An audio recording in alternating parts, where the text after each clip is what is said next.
Hola a todos, bienvenidos a este nuevo video. En esta oportunidad seguimos con los resultados de las empresas que reportaron la semana del 26. En esta ocasión le toca a Nuam, Quinienco, el grupo Security y Vicecorp. Y también quería compartirle una pequeña reflexión, y es que, como saben, estoy un tanto atrasado con los resultados, pero me he dado cuenta de que puede ser algo positivo, por dos razones. Uno, me da más tiempo para digerir estos números, para leer los análisis razonados, meterme en las notas de los estados de resultados, y dos, porque no estoy con la presión de poder hacer el video y sacarlo lo antes posible. Así que a veces tengo un mayor entendimiento de las empresas, aun cuando no las sigo. Así que, si bien en un momento me afligía un poco no sacar el video inmediatamente, creo que he logrado verle la parte positiva de esto, también entendiendo de que ustedes, por ejemplo, no pueden esperar un video para actuar y ver qué hacer el día siguiente. De hecho, si que ustedes esperan a eso, van a perder, porque hay gente que está metida en esto, por ejemplo los institucionales, que una vez que sale el resultado ellos ya actúan. Entonces uno como retailer no tiene ese poder de anticiparse al mercado de alguna manera. Lo que sí podemos hacer es quizás darnos cuenta en los estados de resultados si es que hay algo que nos pueda beneficiar a futuro, o por el contrario, si es que hay algo que nos puede perjudicar a futuro, y eso se logra digiriendo bien los estados de resultados y también digiriendo bien el cómo está el mundo en general, etcétera, etcétera. Así que era una pequeña reflexión y espero que quienes me sigan la compartan. Así que démosle. Partamos este video con Nuam Exchange, o Holding Bursátil Regional, como le quieran llamar, que es esta empresa que nació de la consolidación de las bolsas de Perú, Colombia y Chile, aunque por lo que recuerdo la parte chilena no estaba 100% consolidada todavía. Así que bueno, vamos a ver sus números. Notamos que en cuanto a los ingresos, estos están aumentando solo un 3%, mientras que los gastos por beneficio de los empleados suben un 8% y otros gastos por naturaleza suben un 12%. Ahora, ¿por qué veo estos números en particular? Porque si se fijan son los números más altos y son los que más le pegan a los ingresos. De hecho, uno podría pensar que este otro gastos por naturaleza es un número chico, como generalmente lo es en otros contextos, en otras empresas. Sin embargo, acá es un número bastante grande. Y aquí yo no sé por qué se lo notan de esta manera. Quizá tenga que ver con alguna norma contable por los temas de Perú y Colombia, no lo sé. Pero de todas maneras sube un 12%. Y aquí dentro están en realidad cosas de administración. Por ejemplo, hay cosas de marketing, hay cosas de informática, etc. Si alguien quiere más detalle puede ir a la nota 27 o también ir al análisis razonado, en donde todo esto está súper bien explicado, creo yo. Así que nada, pues estos dos ítems suben bastante si se fijan, que son en verdad los gastos recurrentes que va a tener esta empresa. También tenemos acá los gastos por depreciación y amortización, que disminuyen bastante, pero esto tiene que ver simplemente en cómo se van anotando las cosas que ellos tienen, ya sean estas cosas intangibles o edificios o cosas por el estilo. Así que en verdad esto no es caja, es simplemente algo contable. Por lo tanto, te disminuyen esos buenos, pero no te influyen mucho a la operativa del negocio. Luego tenemos otras cosas que son números relativamente más chicos y más o menos te pegan igual de un trimestre a otro. Así que vemos que la ganancia antes de impuestos disminuye un 2%. Ahora, lo que es un poco rescatable, eso sí, es que cuando uno va a ver el resultado financiero, es decir, ingresos y costos, uno se da cuenta que los ingresos financieros disminuyeron, como es la tónica con todas las empresas, pero si es que uno hace la comparativa, los ingresos son más que los costos, así que eso es súper bueno. Por otro lado, eso sí, tenemos que los costos financieros están aumentando. Aunque esta empresa, como es nueva y falta mucha consolidación, hay que tomar todos estos números con cautela. Si bien ahora los números son comparables con el trimestre anterior, en este caso el del 2024, eso no significa de que los números sean 100% comparables, en el sentido de que aún se siguen consolidando ciertas cosas en Chile, por ejemplo.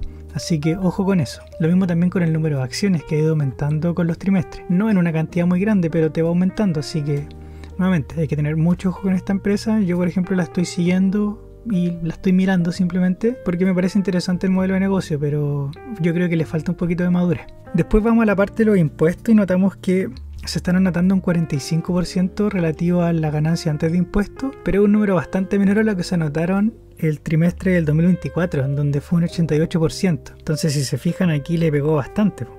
Por lo tanto, yo no miraría mucho el tema de la ganancia.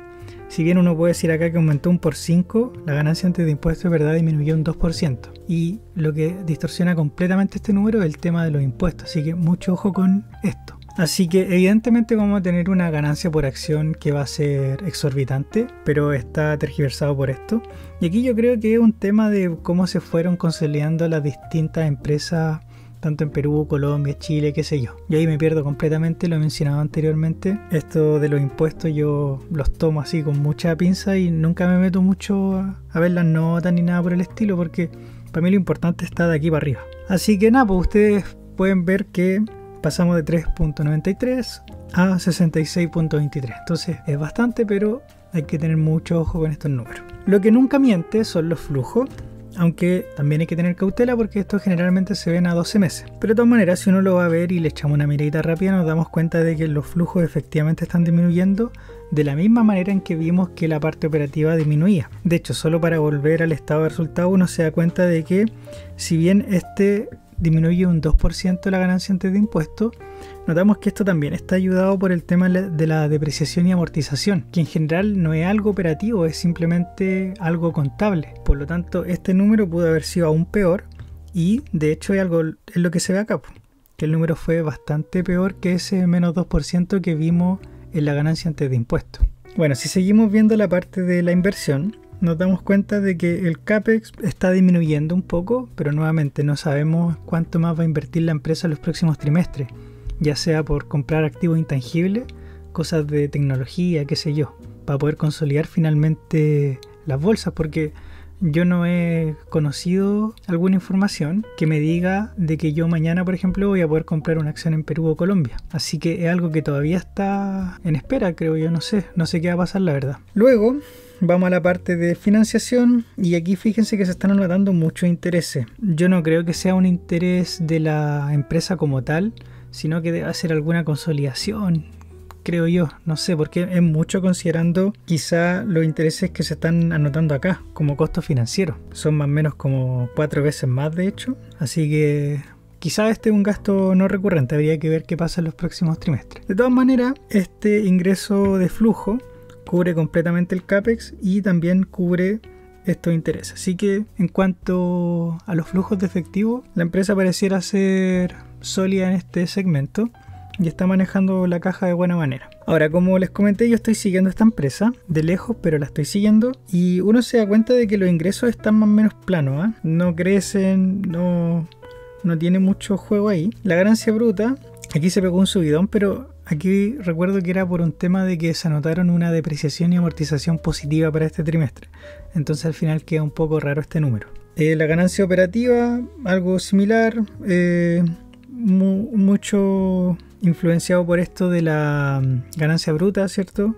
Que les comenté que quedó en positivo por la depreciación y amortización. Y la ganancia antes de impuestos, que al final todo viene de los ingresos y la ganancia bruta. Pero de todas maneras, si se fijan, el número de ganancia que vimos de ese 66.23, claro, si uno lo compara con este trimestre es bastante, pero si uno ve el cómo ha ido evolucionando la ganancia neta, se ubica por la parte baja de los otros trimestres. Así que en verdad no es un número tan alentador, diría yo. Considerando también que los ingresos no están aumentando, yo veo que esta empresa está ahí como bastante estancada. Actualmente está cotizando más o menos a un PER de 12 por ahí más o menos. Y yo diría que un PER de 12 para un modelo de negocio como este está bien, pero hay que ver qué nos tiene para ofrecer la empresa en los próximos trimestres y ver cómo se va desarrollando. Porque para el modelo de negocios que tienen, esta empresa debería poder como mínimo crecer algo. Si uno va a ver también los márgenes, aquí está lo que yo les explicaba, que el margen bruto quedó por encima de los ingresos en este caso, por eso tenemos más de un 100%, pero es algo contable. Pero la verdad es que se mantiene más o menos en este 82 y 90%. Ahora, estos márgenes fueron bastante quizá raros, porque eran los trimestres previos a la consolidación de toda la parte contable. Así que nuevamente hay que ver qué pasa con la empresa en los próximos trimestres y ver hacia dónde convergen estos números. No solo para el margen bruto, sino también para el margen operacional y margen neto. Si seguimos viendo el flujo operativo trimestre a trimestre, aquí por ejemplo tenemos un trimestre con flujo de caja libre negativo, pero esto es simplemente porque aquí hicieron mucho CAPEX. Están comprando harto activo intangible, yo creo que son temas de marcas, creo yo. Hay que meterse más en los detalles, yo no me he metido mucho la verdad, pero como es una empresa de plataforma tecnológica, quizá tengan que comprar como ciertas cosas informáticas, qué sé yo. Pero de todas maneras el flujo de caja libre, esto siempre hay que verlo a 12 meses. Esto está por trimestre, no por los últimos 12 meses. Así que, bueno, es interesante de que al final este flujo de caja libre compensó con este trimestre de acá. Finalmente, si es que uno va a ver el análisis razonado, hay harta información, pero lo que siempre me llama la atención es que la parte chilena es bastante penquita. Si se fijan, el margen operacional es de un 2%. Probablemente la parte de utilidad que es negativa en Chile. Y si bien el número de los ingresos no es un número tan alto en comparación si uno suma a Perú y Colombia, igual no deja de ser, pues un ingreso que ojalá estuviese positivo cuando llega a la parte de utilidad. Y eso no se está viendo. Así que no sé qué pasará con la parte chilena. Pero si se fijan, al final lo que se está llevando todo al hombro es la parte colombiana. Fíjense el margen operacional, por un 41% la parte colombiana. La parte peruana está un 32% y la parte chilena un 2%. Y al final si uno pondera todo te quedan un 30%. Pero nada, pues no sé qué pasará con la parte chilena. No sé si es que en algún momento la parte chilena se va a normalizar y va a tener márgenes similares a los de Perú y Colombia. Yo espero que sí, porque si es que llega a pasar eso, podríamos tener una disminución en el PER simplemente porque las utilidades van a subir por mejores márgenes simplemente, y ahí se podría volver un poco más interesante la empresa. Yo creo que un PER de 10 la empresa sería como un buen momento para meterle más ojo. Así que eso con Nuam.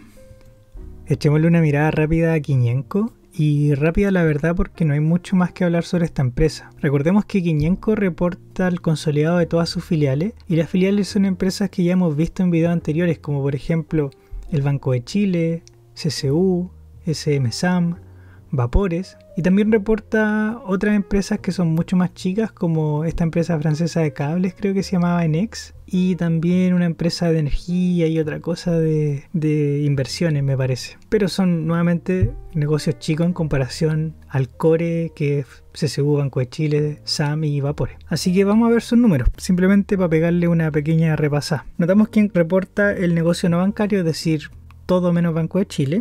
Y nos damos cuenta de que los ingresos están aumentando ligeramente, los costos de venta también aumentan ligeramente. Después vamos al resultado operacional y tenemos que finalmente la ganancia por actividades operacionales aumenta, y aumenta porcentualmente bastante. Y eso habla muy bien de cómo el banco está llevando la parte operacional. Aunque ojo, aquí hay un segmento que distorsiona mucho el número, que son estos 5.700 millones. Así que habría que ir a ver la nota 31. Probablemente sea la venta de algún activo en SAM, me parece. No estoy seguro, pero probablemente sea eso. Así que si seguimos bajando, tenemos los ingresos financieros que están disminuyendo. Nuevamente he mencionado que esto es la tónica de todas las empresas. Costos financieros disminuyendo, eso es muy bueno. Pero en realidad el resultado financiero, si uno lo compara, uno ve que el costo financiero, claro, te deja negativo, pero no es tanto. Son más o menos unos 2.000 millones acá para el 2025 y unos 1.000 millones para el 2024. Así que son números bastante buenos, en el sentido de que al final el resultado financiero es algo mínimo que no te pega mucho a la ganancia operacional. Después, si seguimos bajando, lo que pega harto acá son estas diferencias de cambio, que ahora te pegan positivo en comparación a lo negativo que te pegaban el año anterior. Pero también está esta participación en filiales que ahora te ayuda bastante, son 50.000 millones de pesos. Así que si bien estas cosas son más contables, al final todo ayuda. Así que tenemos una ganancia antes de impuestos que aumenta más o menos un 90%, 89, 88% por ahí. Y eso es bastante, pero nuevamente insisto, son cosas contables. Diferencias de cambio y participación en filiales. Así que ojo con eso. Después vamos a la parte de los impuestos y fíjense, pues, pagó mucho más impuestos de lo que le entró en ganancia antes de impuestos. Entonces aquí uno se va a ver la nota 22, uno más o menos cacha lo que está pasando con Quiñenco. Y esto tiene que ver con los impuestos pagados por Vapores. Con los dividendos que le llegó de Hapac, al final se anotó en este trimestre los impuestos por pagar. Así que nada, pues, simplemente algo contable de que justo le pegó harto en este trimestre, pero evidentemente le llegó mucho más plata en trimestres anteriores. Así que si seguimos bajando, tenemos que la operación es continuada, en realidad el resultado, ¿cierto?, es negativo, pero nuevamente es algo contable. Así que este finalmente es la ganancia del negocio no bancario. Después vamos al servicio bancario, que es principalmente Banco de Chile, y este ya lo habíamos visto, así que sabemos que los intereses están bajando, pero lo que sí le aumentaba era los reajustes y las comisiones, así que al final el Banco de Chile se salvaba por eso y quedaba con un resultado positivo al final del trimestre. Así que interesante cómo el Banco de Chile pudo soportar esta bajada en los intereses, pero ajustando con todo lo otro. Y también lo que es interesante es que los gastos por pérdidas crediticias disminuyeron, así que al final igual se te libera un poco de esas provisiones que podríais tener. Así que ustedes saben que el Banco de Chile es una máquina, así que no hay mucho que agregar. Después su respectivo pago de impuestos, y tenemos que al final la ganancia consolidada aumenta, bueno, bastante, pero está muy influenciado por este pago de impuestos. Así que eso con Quiñenco, po. No hay mucho más que decir. Evidentemente hay que ir a ver las filiales para saber cómo le va a cada una de ellas. No sacamos nada con esperar los resultados de Quiñenco, ¿cierto? Si es que podemos ir a ver las filiales meses antes y saber cómo le va a ir al holding. Así que eso. Vamos a ver los números del grupo Security, que lamentablemente va a ser la última vez que los vamos a poder revisar. En un futuro el Banco Vice va a ser el encargado de reportar todo el consolidado, así que vamos a extrañar a esta empresa, sobre todo a quienes fuimos accionistas y a quienes nos hizo ganar mucho dinero, tanto por revalorización de capital como por todos los dividendos que entregó. Aparte que después el Banco Vice compró el Security a un precio relativamente razonable, diría yo. Así que nada, pues veamos los números de este trimestre para ver cómo les fue. Entonces notamos que en cuanto a los ingresos, estos están disminuyendo un 28%, lo cual es bastante, diría yo, y el costo de venta también disminuye más o menos un 30%. Por lo tanto, la ganancia bruta te disminuye un 18%. Lo vamos a ver más en detalle después en el análisis razonado, pero esto tiene que ver con un menor ingreso por interés en la parte del banco. Si bien el grupo Security tiene muchas otras filiales, lo principal es el banco y el principal driver de los resultados del grupo. Así que si seguimos bajando, tenemos que los gastos de administración te están subiendo un 10%, lo cual es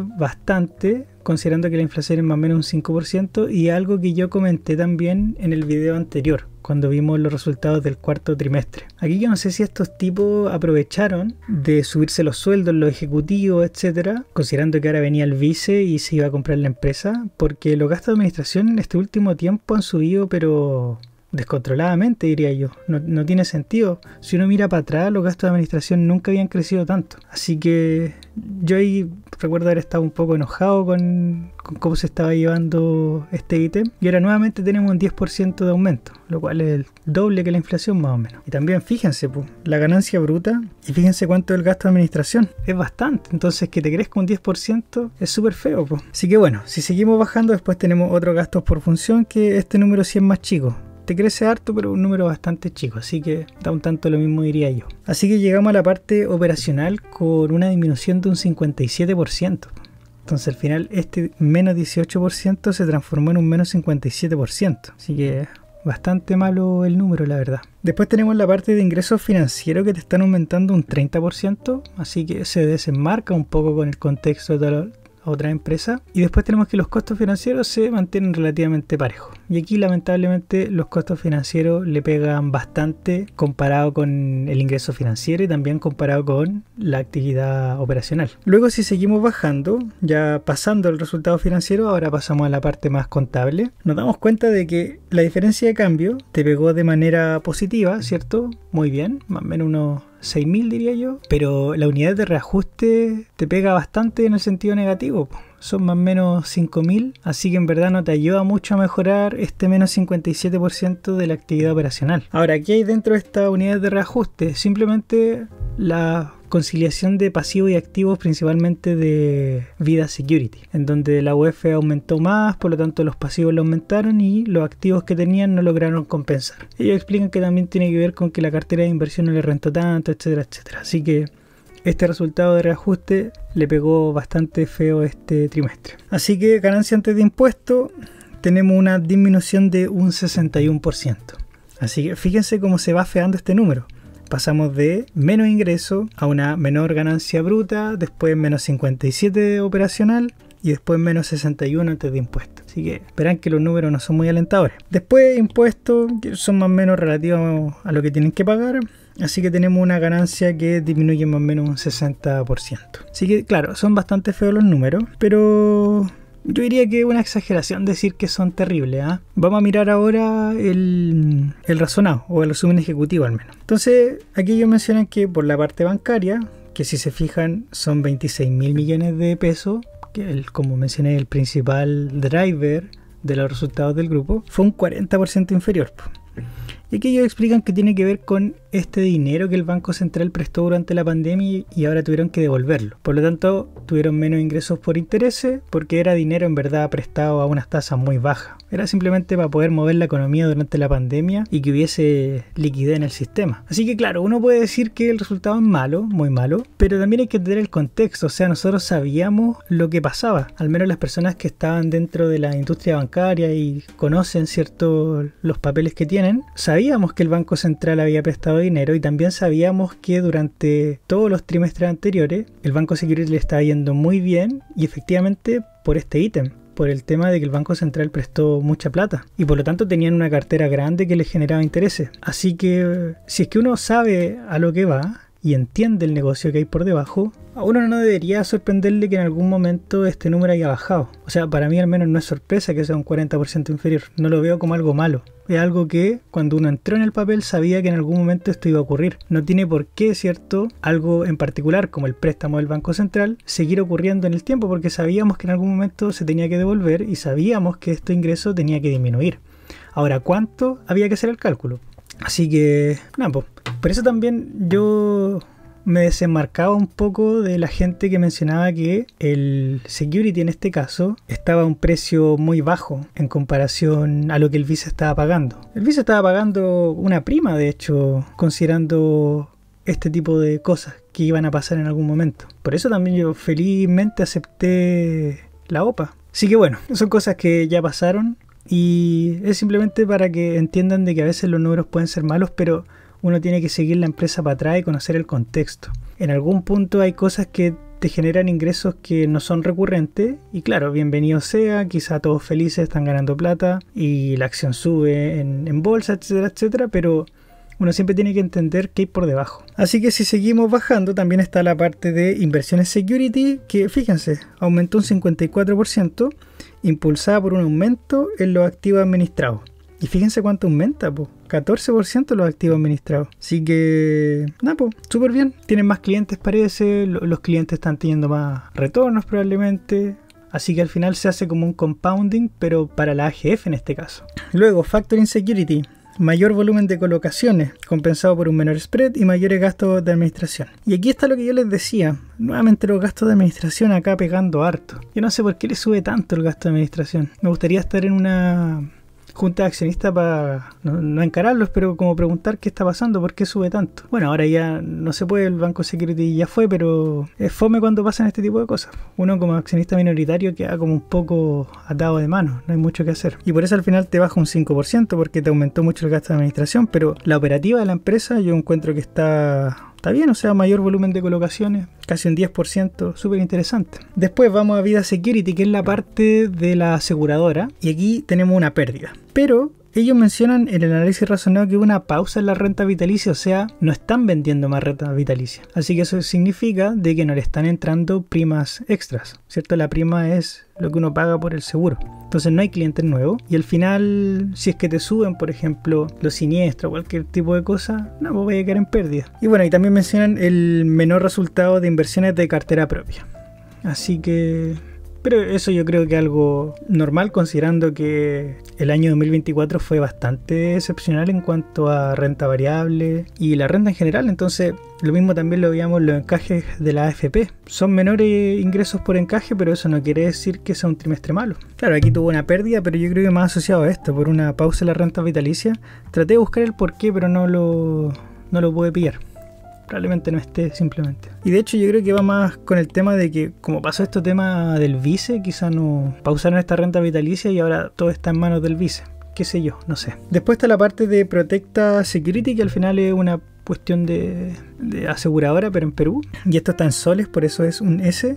Así que aquí lo cambié a peso chileno. Son más o menos 1.190 millones de pesos. Y claro, aquí dice que es menor la utilidad, pero fíjense la prima, pues está aumentando. Entonces, ¿por qué si te aumenta la prima, te está bajando la utilidad? Entonces, claro, aquí ellos mencionan que cabe recordar que la transformación, bla, bla, bla, por las normas de Chile, pero uno lee el razonado en detalle y uno se da cuenta de que como están vendiendo más primas, también tienen que provisionar más, porque tienen más clientes. Necesitan tener una provisión para poder cumplir con las futuras obligaciones de esos clientes. Entonces, ellos mencionan que hay unas reservas técnicas que aumentan un 82%. Entonces, eso ellos se lo notan como una pérdida. Y en menor medida ocurrieron mayores siniestros, solo un 16%. Pero el principal driver está acá, mayores reservas técnicas. Insisto, si es que tenéis más clientes, probablemente tenéis más posibilidades de que esos clientes tengan algún siniestro, por lo tanto hay que provisionar ese dinero. Así que este resultado no es malo en particular.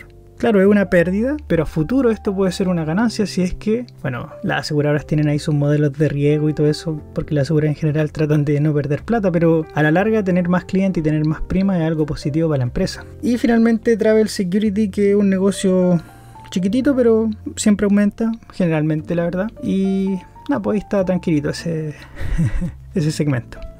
Así que insisto, yo no veo que estos números sean horribles. O sea, este menos 61% que se ve acá, claro, si uno lo ve en el Excel y en el papel es horrible el número, pero cuando uno entra en el detalle y uno se da cuenta y uno sabe a lo que iba tiempo atrás y uno conoce la empresa y todo eso, esto era algo que iba a ocurrir sí o sí, así que algo completamente sabido. Y claro, uno puede compararse quizá porque al Banco de Chile no le pasan este tipo de cosas, pero aquí estamos hablando de otra máquina. Recuerden que el Banco Security es un banco chico, muy chico, en tanto en colocaciones, número de clientes, etcétera. Entonces evidentemente le iba a afectar mucho este tema. Por otro lado, también hay que tener en cuenta de la cartera del Banco Security. Yo creo que ahí está lo importante. Y ahora con la integración con el Vice más todavía, son clientes más o menos del mismo perfil, pero que no eran como, no se sobrelapan en general, al menos por lo que uno puede ver básicamente de la gente que estaba en el Security o el Vice. Generalmente la gente no tenía como cuenta en ambos bancos. Así que yo creo que la fusión va a resultar bien a largo plazo. Quizás los primeros trimestres esté más o menos ahí como un poco flojo por todas las sinergias que hay que hacer. Imagínense que se fusionen dos empresas. Hay bastantes gastos que hay que hacer, hay que fusionar la contabilidad, ¿cierto? Van a haber ciertas gerencias que se van a tener que unir, los personales, etcétera. Pero yo creo que a largo plazo va a resultar bien, ¿eh? Y de hecho lo que quería mencionar también es que la parte aseguradora es algo que también habíamos visto en ILC. Los intereses por reajustes te disminuyeron y aquí también, pues. Menos resultado de inversiones de cartera propia. Aquí también te disminuyeron. Así que algo que no es solamente del Security. Así que así terminó el Security. Bastante feo el resultado. Va a quedar para la historia. Pero bueno, hay que entender el número y es importante también entender estos números para entender lo que se viene ahora para el Vice. Así que eso. Para ir cerrando este video, veamos los números de Vice Corp, que la verdad yo creo que todos los que estamos acá estamos familiarizados con esta empresa, por lo tanto no le voy a hacer ninguna introducción, salvo mencionar que es la empresa que absorbió al Security. Y la verdad no voy a hacer ninguna comparación trimestre a trimestre, principalmente porque no tiene sentido hacerla. Estos números que están acá son Vice Corp y estos números que están acá son Vice Corp más Security, pero ni siquiera el Security completo porque se pondera solo desde marzo. Es decir, las utilidades que están acá agregadas del grupo de Security solo están agregadas las utilidades de marzo del 2025. Por lo tanto, estamos comparando peras con plátano y manzana. No tiene ningún sentido. Así que, simplemente para que tengan una visión de lo que pasa acá, no es que, por ejemplo, el Banco Vice haya ganado 855 pesos con lo que vale ahora en bolsa, sino que recuerden que hubo un split, hubo un aumento de capital, después, bueno, hubo muchas cosas entre medio, así que en verdad esto no tiene ningún sentido tampoco. Si es que ustedes quisieran en algún momento hacer una pequeña comparación, habría que ir a verlo acá. Y este número igual se ve feo porque tenemos una disminución en la ganancia, considerando incluso que acá tenemos utilidades agregadas del grupo Security. Así que en realidad hay que ir a meterse más en esta empresa, ir a meterse al razonado, etcétera, etcétera. La verdad no tenía la intención de hacer esto para el Vice, sino que es simplemente dar una explicación de lo que está pasando acá. Entonces, por ejemplo, ellos mencionan que al 31 de marzo del 2025, la cantidad de acciones suscritas son estas que están acá. Son 9.000 millones y fracción. Y la cantidad de acciones al 31 de diciembre del 2024 son estas 85 millones que están acá. Entonces, evidentemente, comparar estas ganancias por acción no tiene ningún sentido. Ahora, eso quiere decir que la utilidad por acción que estamos viendo acá se dividió en esta cantidad de acciones? Y la respuesta es que no.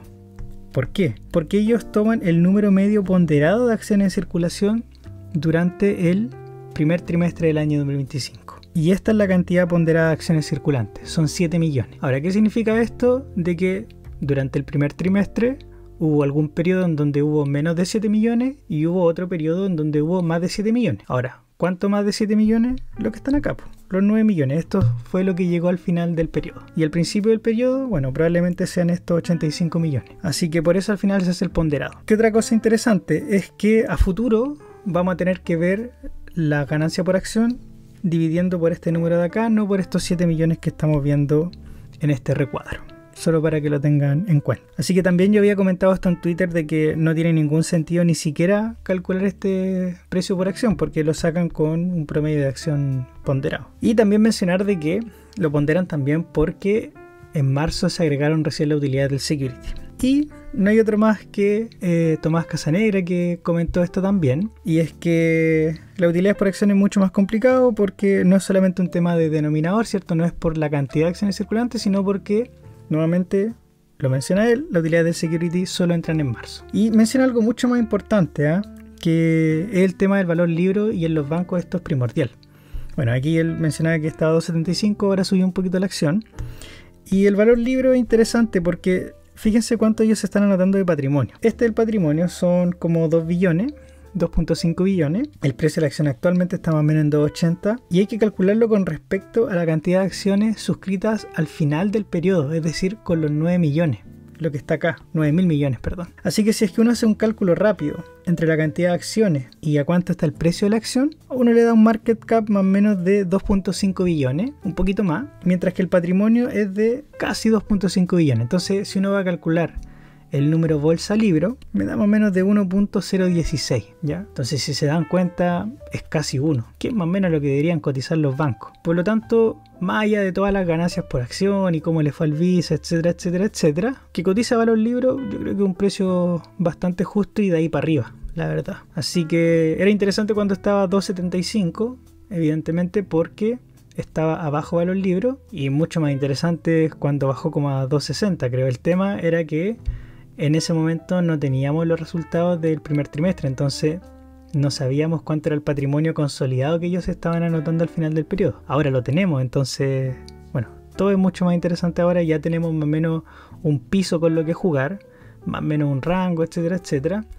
Y de aquí habría que ver cómo le va el negocio, pues. Si es que el negocio es capaz de generar lucas y crecientes, o si es que se va a quedar estancado, o si es que vamos a seguir viendo un declive como lo vimos en el security o como lo vimos ahora en el Vice. De hecho, quien quiera tener más información puede ir a ver el resonado del Vice y va a tener la película mucho más clara. Por temas de tiempo no lo voy a hacer, pero hay mucha información que hay que digerir con respecto a esta fusión. Yo creo que hay que darle tiempo. Uno no puede sacar conclusiones en los primeros trimestres, creo yo. Yo la voy a tener, obviamente, suscribí a la OPA, etcétera, pero me voy a olvidar un poco, me voy a olvidar un tiempo, y yo creo que hay que esperar más o menos un año quizá para ver cómo se desenvuelve toda esta teleserie. Así que eso con el Vice.